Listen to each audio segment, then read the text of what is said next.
Quando começamos a examinar as definições pessoais que formam a estrutura dos nossos egos, vemos que parecem existir intensidades diferentes nelas e que alguns modelos parecem mais profundamente nós do que outros. Por isso, quando temos que deixá-los, alguns são mais difíceis do que outros. Talvez vocês achem fácil renunciar a coisas como riqueza e fama, por exemplo. Talvez achem até possível abrir mão da aprovação familiar e social, pontos que Arjuna confronta. Mas e se dermos mais um passo adiante? E desistir do prazer? Vocês estão prontos para isso? Prazer? Quero dizer, não é para isso que o jogo existe? Para obter o máximo de prazer para si como uma entidade separada? Então, vocês descobrem que existem mudanças acontecendo dentro de vocês. Mudanças que os estão levando a se identificar com algo que vê o prazer como somente mais uma experiência. Este pode ser um momento assustador. O processo de despertar os coloca em uma luta contra todos os modos habituais que vocês têm de encarar o universo, até os mais profundos, porque cada um deles os aprisiona de alguma forma, faceta de quem vocês pensam que são. Eu sou alguém que está realmente caminhando para a iluminação. Não sou? Diz o ego. Até o último alento, o ego está sempre espreitando, pronto para jogar a próxima cartada. Vocês podem ter certeza de que a batalha não terminará até que o último vestígio do ser tenha se desfeito. O que acontece com frequência quando encaramos este esfacelar dos nossos modelos é que desistiremos disto e daquilo, em vez de nos agarrarmos a isso e isto. E muito desconfortável não ter nada a que se agarrar. Então substituímos um grupo de apegos antigos por um novo. Abrimos mão da família, dos padrões sociais e começamos a nos agarrar a líderes espirituais e padrões espirituais. É assim, tudo esclarecido, devemos prosseguir. Isso não significa que temos de desistir de tudo de uma vez só. Podemos abrir mão de coisas quando não necessitamos delas, tanto quanto antes. E não significa que não podemos utilizar padrões espirituais. Temos somente que lembrar que, como recorremos a eles, mais cedo ou mais tarde, teremos também que deixá-los. Saber disso nos deixa muito vulneráveis. Não há uma autoridade para a qual poderemos nos voltar. Ninguém que nos diga o que fazer. Podemos somente ouvir o nosso coração. Considerar o que achamos que seja o próximo passo a dar. Não temos onde nos agarrar. Isso requer uma disciplina mental, atuante, sem oscilações. E esse é o tipo de disciplina com a qual Arjuna não está acostumado. Ele estava acostumado à segurança de sempre saber o que é correto, de ter um grupo de regras sociais sobre o qual agir, regras que lhe dizem como se comportar e no que acreditar. Ele podia dizer sempre, sei o que devo fazer porque tenho isso escrito aqui. Agora, ele encara o tipo de disciplina que Trungpa Rinpoche abordou em seu livro Além do Materialismo Espiritual. A disciplina de não estar ligado a nenhum padrão, a disciplina de não haver uma posição social, é uma disciplina assustadora.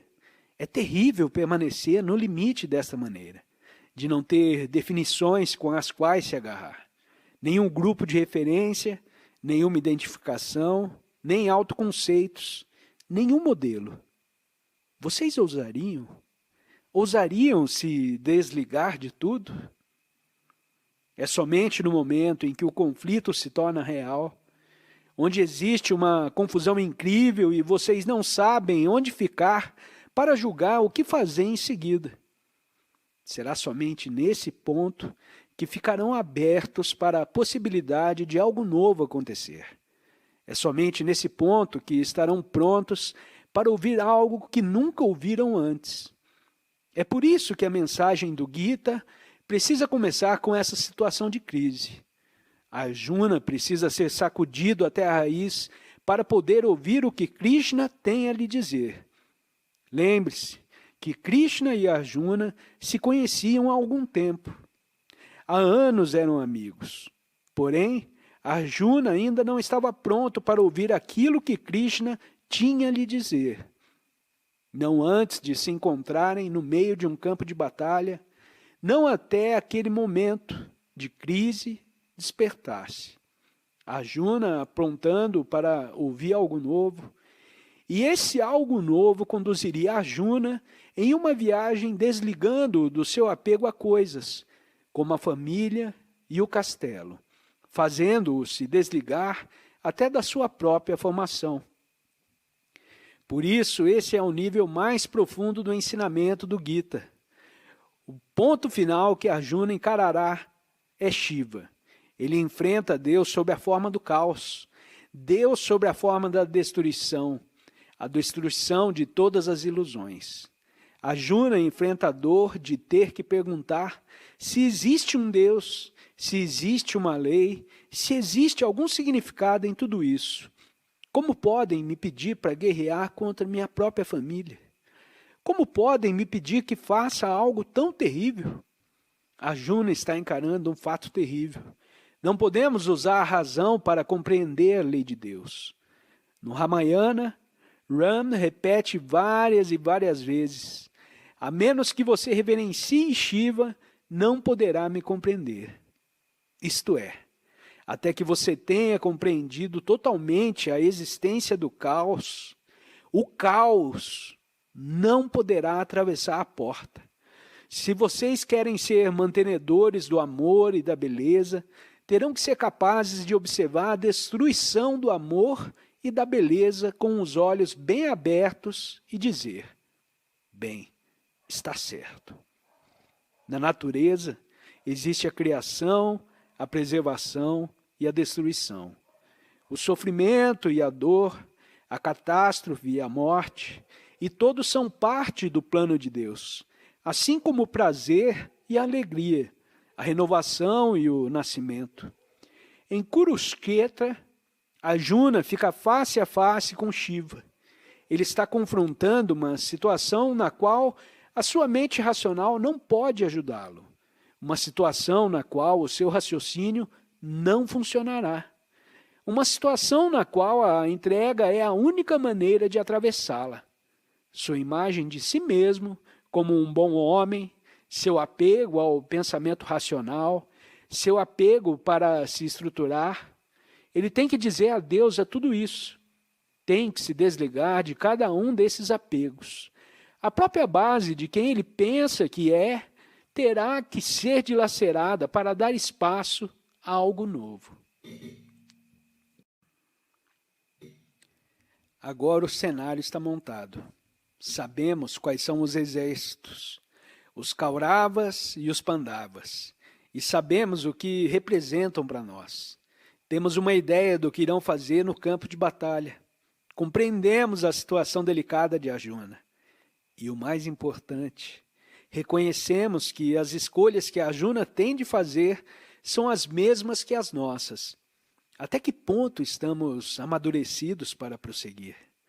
Até onde estamos prontos para nos livrar dos nossos egos? Estamos ansiosos para nos entregar aos mistérios do plano de Deus? Essas são as perguntas que Arjuna tem de enfrentar. Essa é a batalha que encaramos.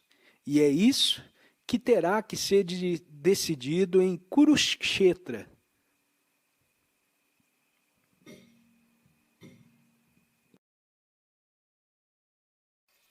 Obrigado por ter assistido a mais esse vídeo.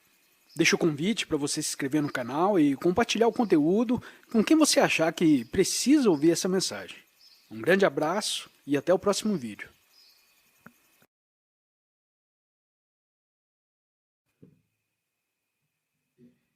Nos áudios anteriores, examinamos o conflito que Arjuna enfrenta em Kurukshetra, observando-o de uma maneira que o torna familiar e bem imediato para nós. Olhamos para hábitos em nossas vidas, os quais, como a Juna, ainda não estamos prontos para soltar. Locais onde as raízes do nosso apego são bastante profundas. Vemos o nosso dilema refletido naquela citação do Evangelho de Mateus. Se alguém quiser me seguir, disse o Cristo, negue a si mesmo, tome a sua cruz e me siga, pois aquele que salvar a sua vida a perderá, mas aquele que perder a sua vida em meu nome a encontrará. Aquele que salvar a sua vida a perderá, mas aquele que perder a sua vida em meu nome a encontrará. É uma afirmação forte, porém não muito melodramática, para a situação em que Arjuna se encontra. Krishna está lhe dizendo que desista dos seus relacionamentos, dos seus valores. Na verdade, desista da sua vida. Isto é, vire as costas para toda a vida que conheceu até então. Arjuna é um guerreiro. Provavelmente foi preparado para perder a vida no campo de batalha, mas nada o preparou para esse tipo de sacrifício. O Gita nos diz, quando Arjuna, o grande guerreiro, desafogou o seu coração, disse, não lutarei, Krishna. Então ele baixou o arco e ficou em silêncio. Em outras palavras, Arjuna ainda não estava pronto para se entregar ao seu Dharma. Ele ainda estava aprisionado a um padrão de pensamento que definiu a sua versão da realidade, mas estava preparado para ouvir. Ele ficou em silêncio. Estava pronto para ouvir o que Krishna tinha a dizer em seguida. Bem, para persuadir Arjuna a realizar o seu Dharma e lutar, Krishna apresentou vários argumentos e notaremos à medida que prosseguimos que eles vêm de níveis diferentes. Em um deles, eles são a resposta de um professor externo ao seu amigo. Em outro, são a resposta de Deus à alma individual. E ainda em outros, são a resposta do nosso ser para o nosso ser. O primeiro argumento importante de Krishna para Arjuna é explicado nas primeiras páginas do segundo capítulo. E ali ele diz, temos todos estado durante todo o tempo, eu, tu e estes reis e homens, e estaremos por todo o tempo, nós todos, para sempre, eternamente. Assim como o espírito do nosso corpo mortal caminha da infância para a juventude e para a velhice, o espírito caminha para um corpo novo. Disto os sábios não têm dúvidas. Essa frase encerra um conceito que nós ocidentais precisamos parar e considerar um pouco mais de perto, o conceito da reencarnação. No Oriente não é tão necessário justificar o uso do modelo da reencarnação, porque ela é algo certo ali. Mas aqui no Ocidente, precisamos prosseguir um pouco mais devagar para afirmar a base. Não temos tanta certeza sobre a reencarnação, embora ela seja o tema central da racionalização do Gita. Quando falamos sobre compreender algo como a reencarnação, não estamos falando sobre compreendê-la através do intelecto, do conhecimento. Como podemos saber algo sobre a reencarnação? Saber vem da mente racional e faz parte dessa vida. Para compreender sobre um assunto como a reencarnação, temos de confiar em uma sabedoria superior, na voz interior, sobre a qual mencionamos. A mim me parece que existem duas maneiras pelas quais é possível conhecer a reencarnação mediante essa voz interior. A primeira se dá pela experiência direta. Se você, pessoalmente, vivenciou as suas encarnações anteriores, isso é uma evidência bem convincente, existindo pessoas que dizem ter feito isso. A outra maneira é o encontro com alguém cuja visão dos fatos você confia totalmente e que lhe diz as coisas acontecem exatamente dessa maneira. Para mim, a chave foi a segunda maneira. Foi o meu relacionamento com outro ser, Maharaj, o meu guru, que me abriu para um sentido de total validade interior, quanto à reencarnação. Por isso não duvido mais da veracidade dela. O relacionamento com o meu guru é tal que não existe absolutamente nenhum espaço em mim para dúvidas a seu respeito. Não existe margem para desconfiança. É um tipo de confiança que existe entre mãe e filho. Quando o filho é ainda pequeno, há uma abertura total em relação à mãe e a seu aspecto protetor. Somente mais tarde, o ego se desenvolve com ele um sentido de separatividade. Antes da separatividade, existe um tipo de abertura ilimitada para o outro ser. E naquele espaço de total abertura, você confia implicitamente em tudo que vem do outro. Não fica se perguntando se pode confiar ou não. Você tem uma fé integral, inabalável. Ao viver na Índia junto com o meu guru e outras pessoas como ele, parei de perguntar. Eles estão me dizendo a verdade? Estão torcendo os registros das suas experiências? Simplesmente me abri para eles. É assim, está certo. Maharaj e outras pessoas como ele, de quem não duvido, me falaram sobre a reencarnação, descrevendo-me como ela acontece.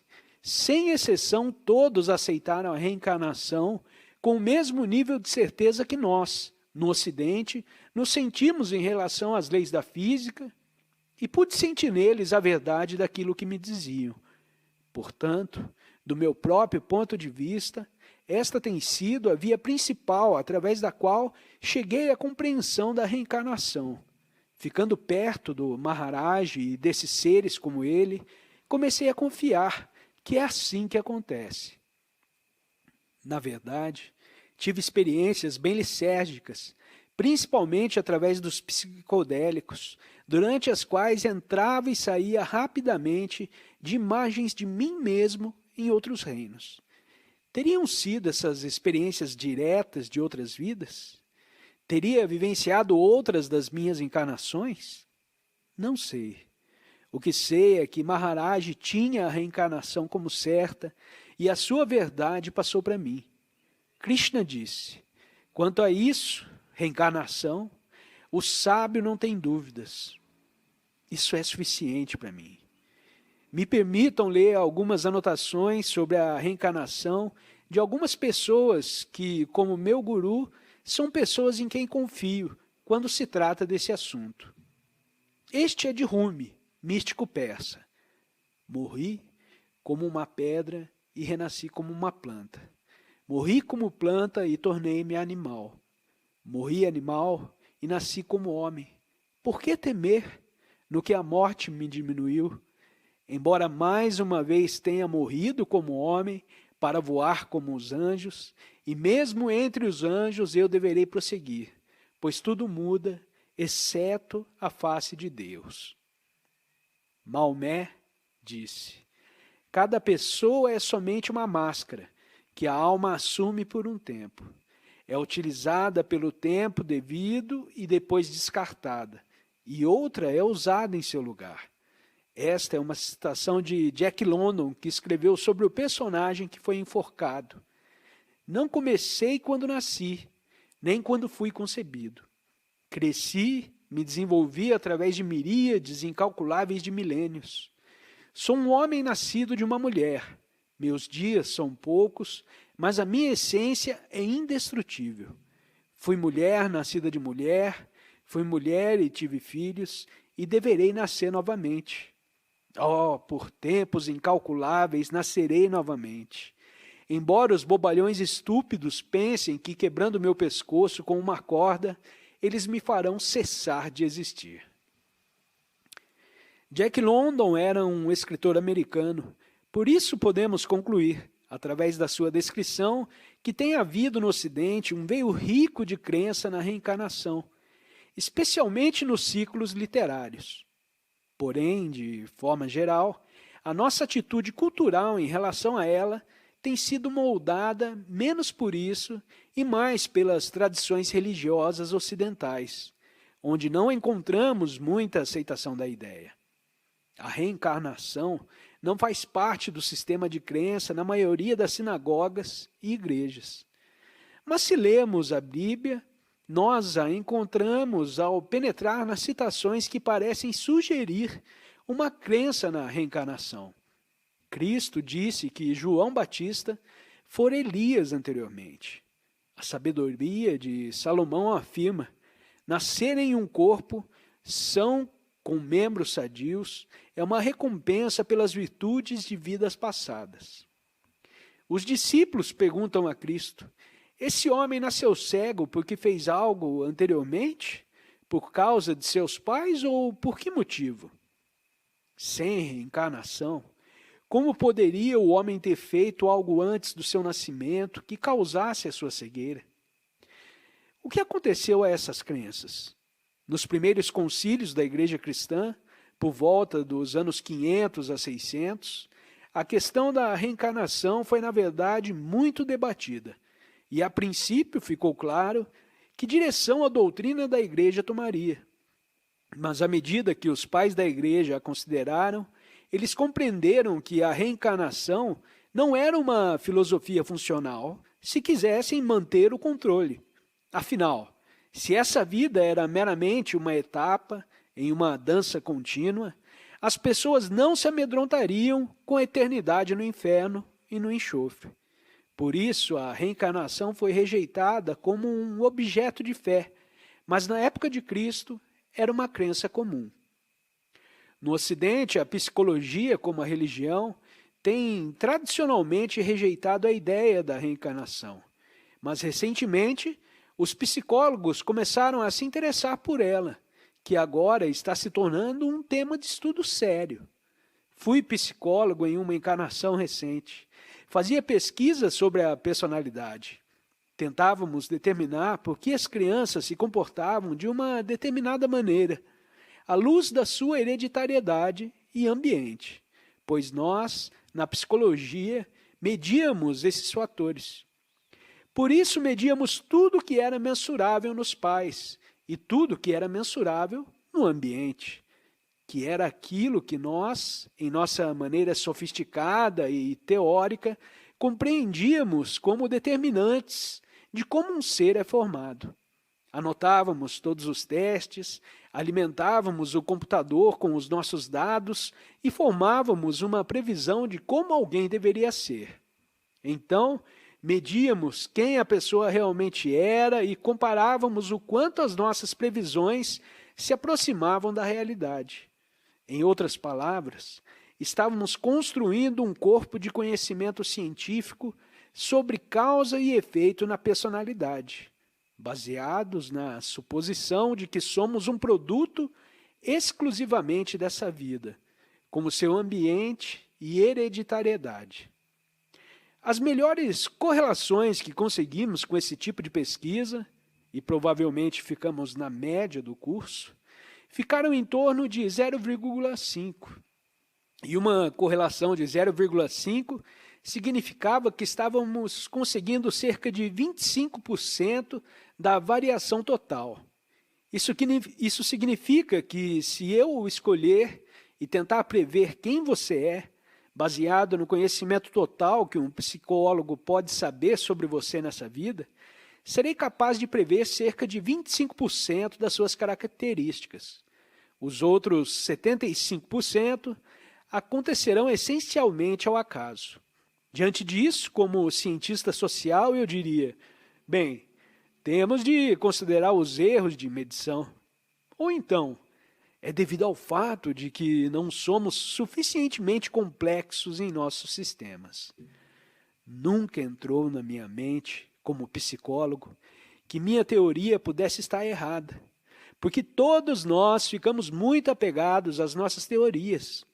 Nunca me ocorreu que a hereditariedade e o ambiente pudessem não ser as únicas causas que fazem o ser como você é.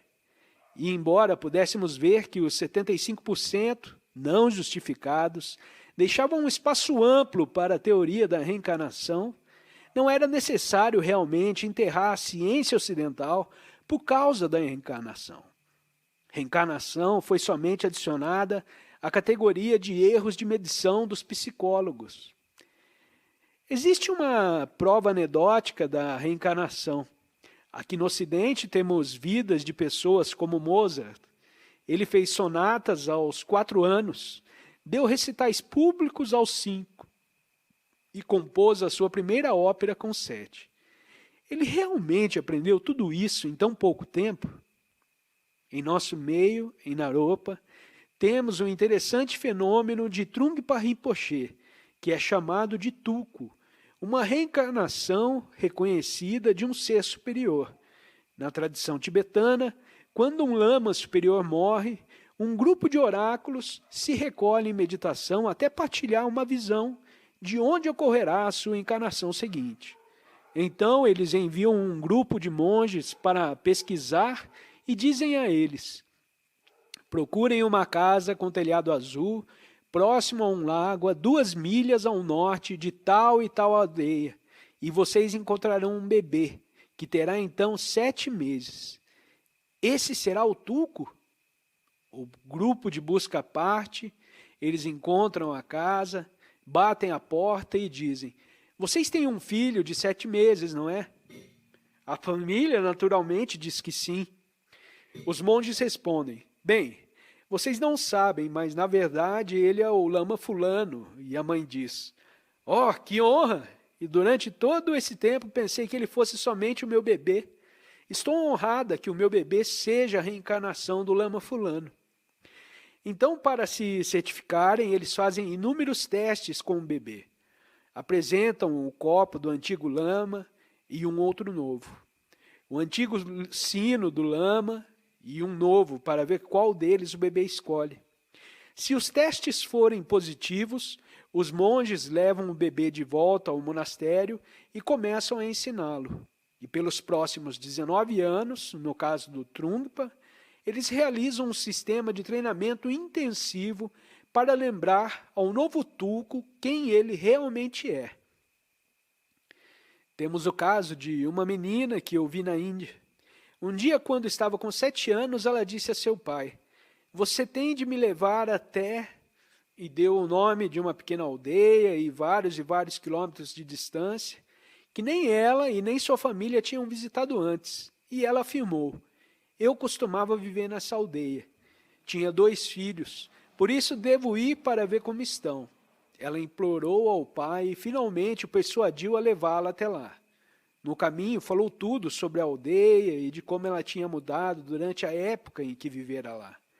E tudo como o pai descobriu quando chegaram era exatamente como a menina descrevera. Localizaram aquela que ela disse ser a sua casa e havia 2 filhos com a idade calculada. Após a sua visita, a menina foi levada de volta chorando. Não, não, vocês não podem me afastar de meus filhos. O que dizer então das experiências que chamamos de déjà vu? Vocês já encontraram alguém e sentiram que já nos conhecemos antes de algum lugar? Não nos encontramos antes? Um cientista ocidental diria: bem, é tudo somente uma similaridade de disposições. Talvez, porém, pode ser novamente um vislumbre de algo mais do que isso. Rodney Collin, em um livro chamado The Theory of Celestial Influence, mostra uma opinião interessante sobre a reencarnação.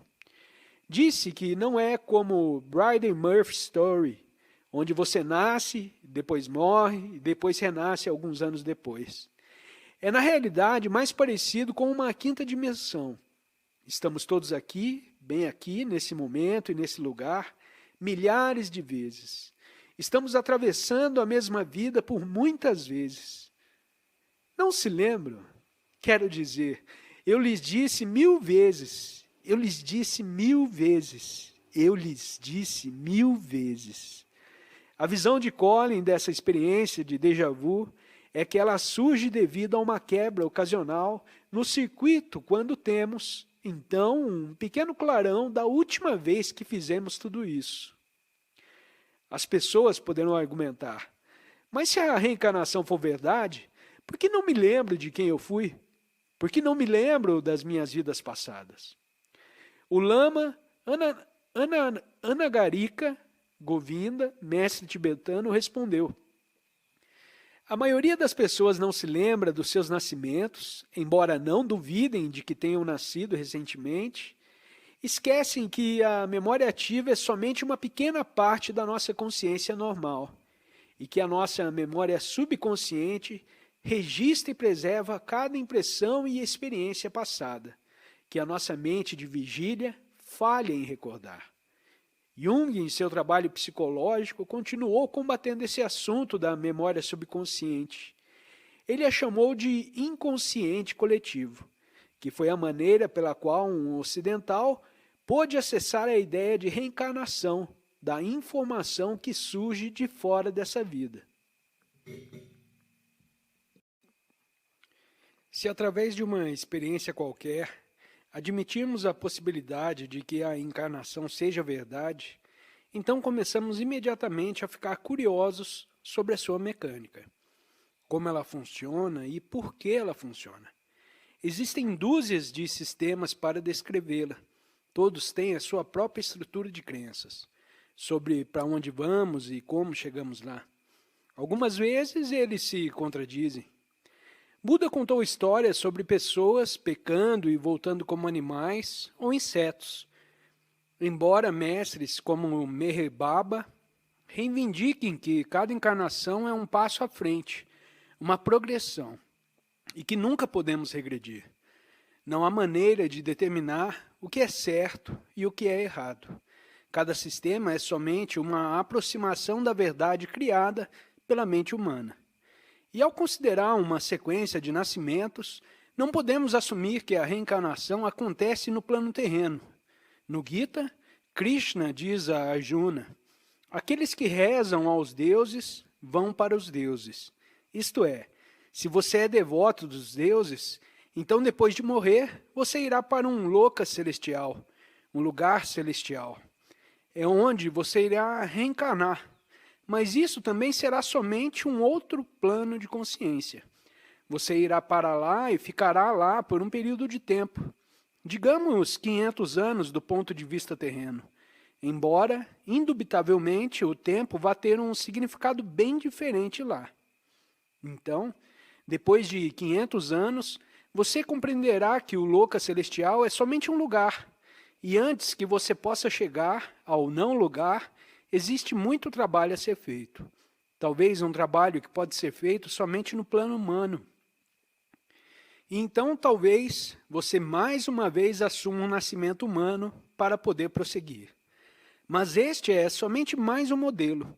São todos somente modelos, montados pelas mentes humanas para algo que está além do que a mente humana pode aprender. Não temos como saber como isso realmente funciona.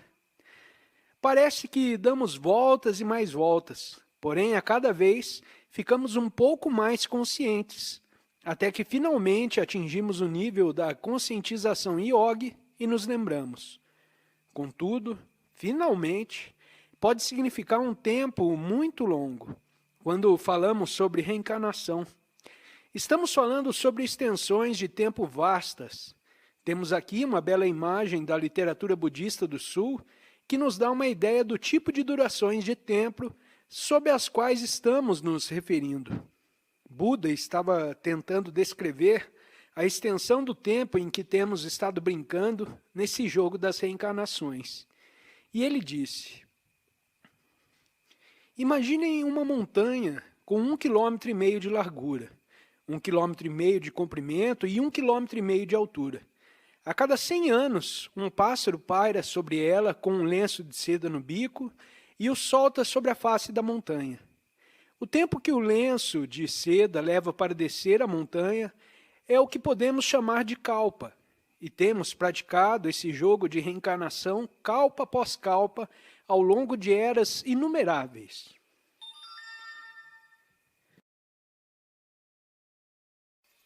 Obrigado por ter assistido a mais esse vídeo. Deixo o convite para você se inscrever no canal e compartilhar o conteúdo com quem você achar que precisa ouvir essa mensagem. Um grande abraço e até o próximo vídeo.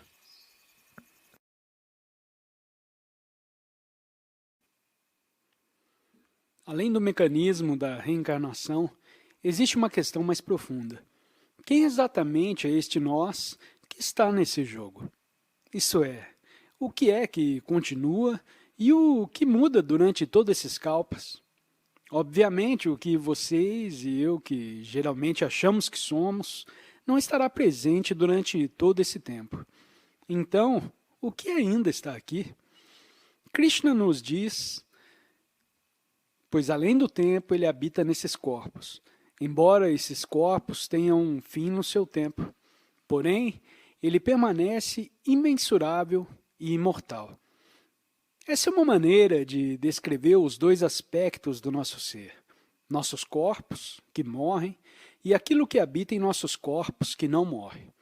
O problema é que falar sobre reencarnação dessa maneira, ele habita nesses corpos, ele permanece, pode fazer com que aquilo que permanece de encarnação em encarnação pareça tremendamente sólido, como se existisse um alguém que está passando através de nascimentos e mortes.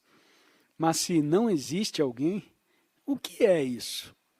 Pessoalmente, me sinto confortável para usar a palavra alma para aquilo que reencarna. Para os budistas, a palavra alma traz uma forte conotação de solidez.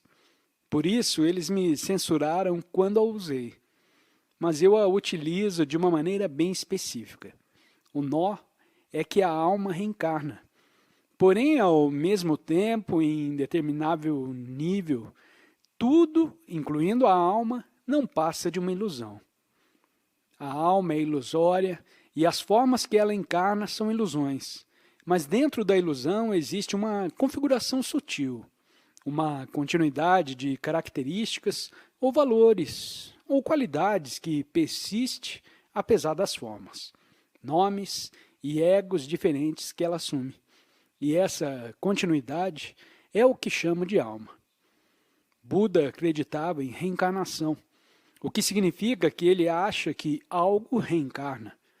A literatura Pali diz: não existem egos enquanto entidades reais no oceano do renascimento, mas meramente ondas da vida que, de acordo com a sua natureza e atividades, se manifestam aqui como homens, ali como animais, em outro lugar como coisas invisíveis. Ondas de vida. Uma boa imagem. No hinduísmo, elas são chamadas vasanas, formas, pensamentos sutis. A cada ato criamos vasanas, ondas de vida, baseadas nos desejos ligados ao ato. Essas ondas de vida vão e vêm. Mesmo quando morremos, elas continuam. O corpo físico morre e o que permanece são aquelas ondas sutis de vida. Aquelas tendências mentais que funcionam como um tipo de código de DNA psíquico para determinar a próxima rodada. No hinduísmo, isso é chamado de karma. Karma é basicamente um padrão de ondas de vida ou ondas de desejo que se mantém indo e vindo, vida após vida, até que se esgotem. Quando se esgotam, não existe mais desejo individual, separação, e, portanto, não há mais reencarnação. O jogo acabou. Se vocês vivenciarem a sua vida presente a partir dessa perspectiva, como uma sequência em um padrão longo de lei kármica que se desenrola, então o momento e o lugar em que vocês nasceram, a maneira como seus pais são, quem são seus irmãos e irmãs, com quem vocês se casaram, se tiveram filhos, as experiências que passaram na vida, vocês verão tudo isso como uma parte de um pacote kármico pré-determinado. O universo e vocês nele são somente uma expressão contínua da lei kármica. Vocês e tudo que vem próximo, vivos ou não, são o perfeito desenrolar da lei. Não há acaso no sistema, porque não existe uma parte do universo que esteja isento das leis do karma.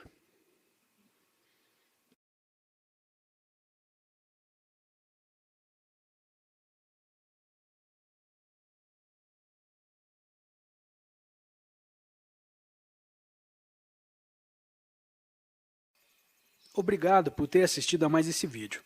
Deixo o convite para você se inscrever no canal e compartilhar o conteúdo com quem você achar que precisa ouvir essa mensagem.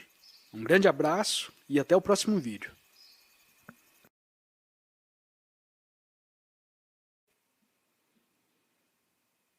O que quer dizer? Tudo é lei? Eu não faço escolhas? E o livre-arbítrio? No Gita não é pedido a Arjuna que se decida se quer lutar ou não?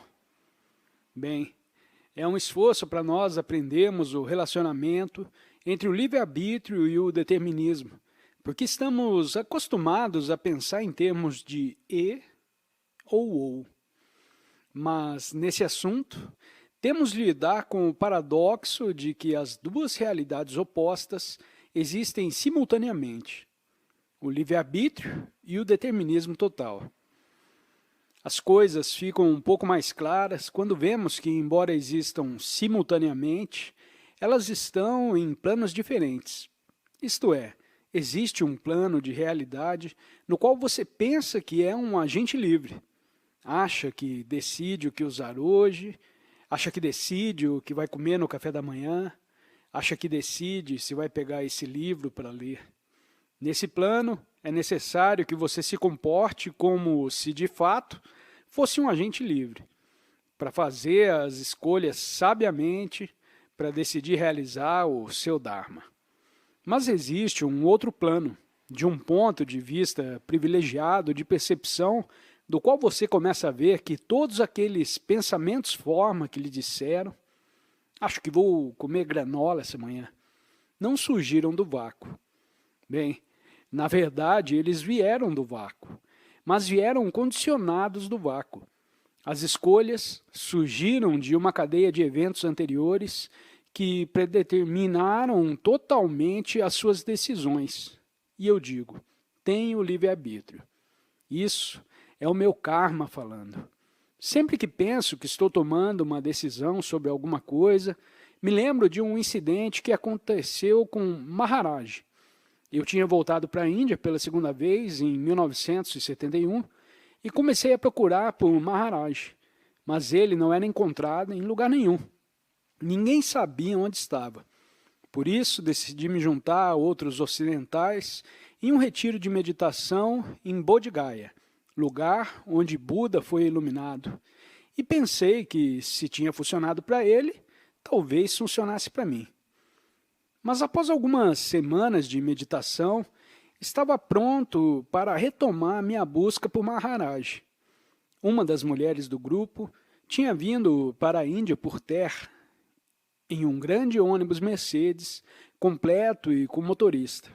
Ela nos ofereceu o ônibus para nos levar de Bodh Gaya a Delhi, onde poderíamos celebrar o Shivaratri e depois procurar por Maharaj a partir dali. Então, 35 de nós, 34 meditantes e o motorista do ônibus, partimos para Delhi. Após semanas em um retiro de meditação, todos procurávamos por hotéis com camas de verdade e água quente e por refeições em restaurantes e casquinhas de sorvete. A estrada para Delhi nos aproximou da cidade de Allahabad, que é onde, uma vez a cada 12 anos, acontece uma grande celebração chamada Kumbh Mela.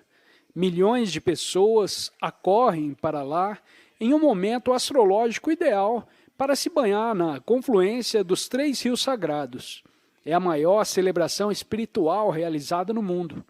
O Mela tinha ocorrido algumas semanas antes da nossa viagem.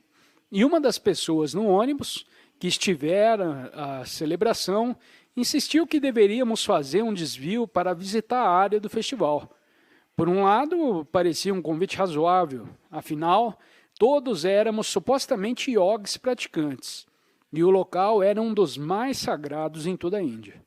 Mas isso significava 1 ou 2 horas extras antes de chegarmos a Delhi, e todos estávamos cansados, famintos e começando a ficar irritados. A discussão se estendeu e todos finalmente concordaram que eu, como o mais velho no grupo, deveria tomar a decisão. Fiquei dividido. Deveríamos ir ao local do Mela? Deveríamos rumar direto para Delhi? E finalmente, quando estávamos chegando no desvio para Allahabad, decidi. Disse para o motorista, vire à direita. Rumamos para Allahabad e chegamos ao local quase vazio do Mela. Havia somente um punhado de pessoas visitando o lugar. O companheiro que estivera no Mela orientou o motorista até um templo de Hanuman, onde tinha estado. Quando estacionamos próximo do templo, alguém que estava olhando por uma das janelas do ônibus gritou, vejam, ali está Maharaj. E ali estava ele, caminhando pelo local do Mela, segurando o braço de Dada, seu devoto indiano. Todos descemos do ônibus, chorando e nos inclinamos para tocar os pés de Maharaj. Este olhou para tudo aquilo, sem mostrar qualquer surpresa, e disse, venham, venham, sigam-nos.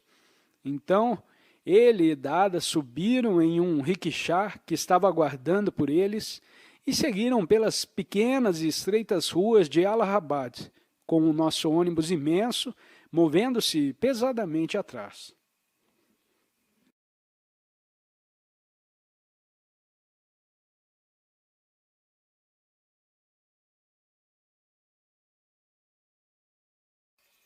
Obrigado por ter assistido a mais esse vídeo. Deixo o convite para você se inscrever no canal e compartilhar o conteúdo com quem você achar que precisa ouvir essa mensagem. Um grande abraço e até o próximo vídeo.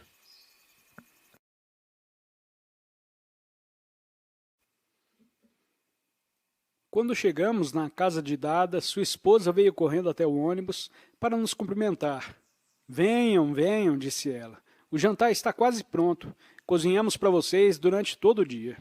Maharaj nos acordou às 6 horas desta manhã e nos disse, apressem-se, comecem a cozinhar. Haverá 35 pessoas aqui para o jantar essa noite. Então, quem vocês supõem que pensou que estava sentado no ônibus, decidindo se visitaria o local do Mela? Bem, antes de eu ter tomado a minha decisão, já estava decidido. Maharaj sabia tudo desde aquela manhã. Fiz a minha parte. Eu decidi ir até o local do Mela, mas a minha decisão era inevitável. Então, se já está escrito nas estrelas, um guru pode mudar o nosso karma? É uma questão interessante, porque em várias tradições hindus existe a ideia de que o guru pode libertar o aluno, assumindo o seu karma de alguma maneira. Um dia, quando fui ver Maharaj, levei para ele um saco grande com laranjas e o depositei no catre diante dele. Em geral, ele pegava as frutas que eram ofertadas e começava a dar para as pessoas. Mas dessa vez, começou a agarrar as laranjas e as devorou vorazmente. Ele comeu 8 laranjas diante dos meus olhos. Eu não sabia o que fazer, mas depois um dos devotos indianos me disse que um guru muitas vezes age daquela maneira para assumir o karma de uma outra pessoa. Lutei contra aquilo por algum tempo, com essa questão de karma e guru. Estamos todos ligados pela lei, mas o guru não? Qual o relacionamento entre o guru e a graça? Isso é, se Maharaj comeu 8 laranjas para assumir meu karma, ele fez aquilo porque na grande lei e destino das coisas era meu karma, que eu iria até uma pessoa que comeria 8 laranjas e assumiria meu karma? Ou era o meu karma ficar somente comendo as minhas laranjas, até que esse ser, em sua compaixão, dissesse, vejam esse pobre tolo, ele nunca fará nada certo, comerei as 8 laranjas por ele. E o karma, ou a graça, esse é o ponto, certo? Finalmente concluí que era uma questão de perspectiva. Isso é, quando você está trabalhando no caminho do Bhakti Yoga, labutando dentro de um sistema devocional, então o guru é o seu tudo. E nesse caso, ele comeu as laranjas pela sua compaixão infinita. Mas quando se encontra em outro contexto, você vê que, como seu guru é uno com Deus e também com a lei, não existe uma razão ou motivo possível para ele agir fora da lei. Por isso, é somente o seu karma encontrá-lo e ter as suas laranjas devoradas. Mas certamente Deus deve estar fora das leis do karma, certo? Bem, de certa forma, Deus é as leis do karma. E então surge a questão: por que alguém quebraria as suas próprias leis? Certamente, se você fosse Deus e quisesse, poderia agir fora das leis, mas não desejaria isso. Quando está na posição de poder mover a montanha, você sabe primeiro por que motivo a colocou ali. Então, todos nós e o universo inteiro à nossa volta somos um tipo de manifestação ilusória dessas ondas de vida, dessas leis kármicas indo e vindo, vida após vida.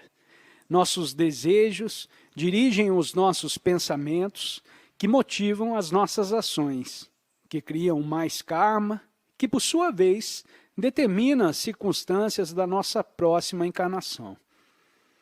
E assim prosseguimos. Em nossas vidas agora, estamos colhendo o karma bom e mal de um número incrível de vidas passadas. E ao mesmo tempo estamos criando nosso karma para a próxima rodada. Quando olho para trás na minha vida, fico imaginando como pude imaginar esse tempo todo esse enredo. E tudo tão bizarro. Quero dizer, fui me achar vivendo em uma aldeia indiana, seguindo o sadhana, fazendo meditação, fazendo yoga. Eu, um bom garoto judeu da classe média de Boston. Quando estava na faculdade, em Harvard, sequer conhecia a palavra yoga. Se alguém tivesse dito para mim, um dia você será um yogi, eu provavelmente teria rido disso. Seria um absurdo. O yoga não tinha lugar no meu planejamento da carreira profissional. Mas quando cheguei naquele lugar, senti como se estivesse voltando para casa. Era minha ligação espiritual e reverberou em mim como algo muito mais profundo do que qualquer outra ideia. De quem eu era e para onde eu estava indo. Cada passo do caminho me pareceu completamente certo. Mas por que eu? E quanto ao restante das pessoas com as quais cresci em Newton Center, Massachusetts, que estão no ramo dos negócios, de roupas e sapatos e outros semelhantes, por que eu? Haridas, um dos meus professores, me disse uma vez: você realizou muito trabalho.